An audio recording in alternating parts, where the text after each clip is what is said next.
We are at ITB Berlin 2019. I'm with Mr. Anil Kumar. He is the Secretary to the Government Tourism Department, Government of Karnataka. So how are you? I'm doing fine, Mr. Ghoshal. So tell me, since you are always participating in WTM London and ITB Berlin, so I can understand Germany and UK is really a good market for you in terms of inbound. Other than that, which are the main European destinations for inbound customers, tourists? So essentially, in the last 1 year, we've kind of focused on 3 countries, England, France and Germany. We have now been looking at the Netherlands and Japan for increasing our inbound footfalls. From Japan? Japan and Netherlands. So we have a direct flight now to Bangalore from Amsterdam. The Jet Airways has been flying to Bangalore from Amsterdam. That helps us get the inbound traffic from Netherlands and around Netherlands. So Germany, France is a good market for us. You'll be happy to note that we have had around 8 road shows now in the last 6 months. We have visited all the major towns: Frankfurt, Munich, Dusseldorf, Paris, Brussels, London and Glasgow, and we hope to continue this pace so that we are in touch with the operators in these countries. Right. Can you give us some overview of the state Karnataka? Which are the main places interest the tourists must have? Karnataka, if you see the tagline, it's one state, many worlds. Right. It has a lot to offer, but primarily our strength has been heritage. We have Hampi, which was the capital of the Vijayanagar Empire. So you can see the ruins of an empire dating back to the 12th to 16th century. This, as you know, was rated as the number 2 destination to go by the New York Times. We have other, this is a UNESCO heritage site, and Patidakal is an hour away from Hampi, which is another UNESCO heritage site, and the third UNESCO heritage site is the Western Ghats. So essentially, heritage is our strength, but we also have the Western Ghats where a lot of wildlife, you can see the largest number of tigers. So sanctuary, we have over 30 wildlife parks where you will see tigers, elephants. Can you mention few of them? So the most popular ones, the Nagarhole Park, the one in Bandipur, are very popular. The site that is popular among the foreign tourists is Kabini.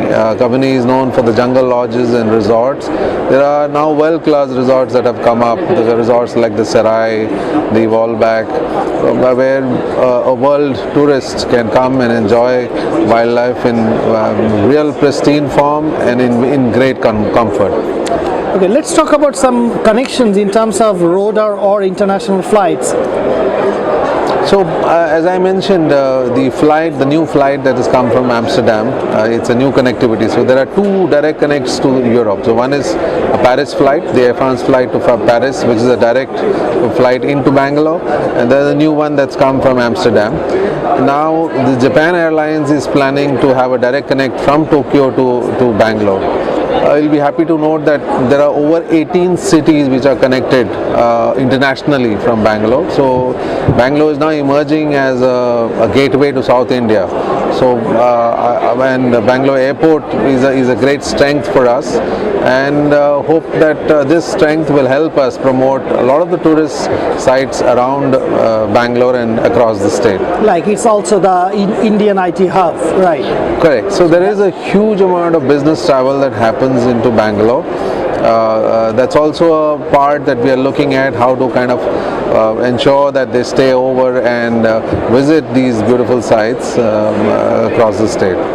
Well, sir, let's talk about some festivals you organize in your state annually, because festivals are always important for foreign tourists. Exactly. So I think the most famous festival in Karnataka is the Mysore Dasara that happens around October. And it is centered around a palace. It's a live palace dating over 100 years old. and it's a wonderful sight to see the festivities over 9 days that happens in Mysore.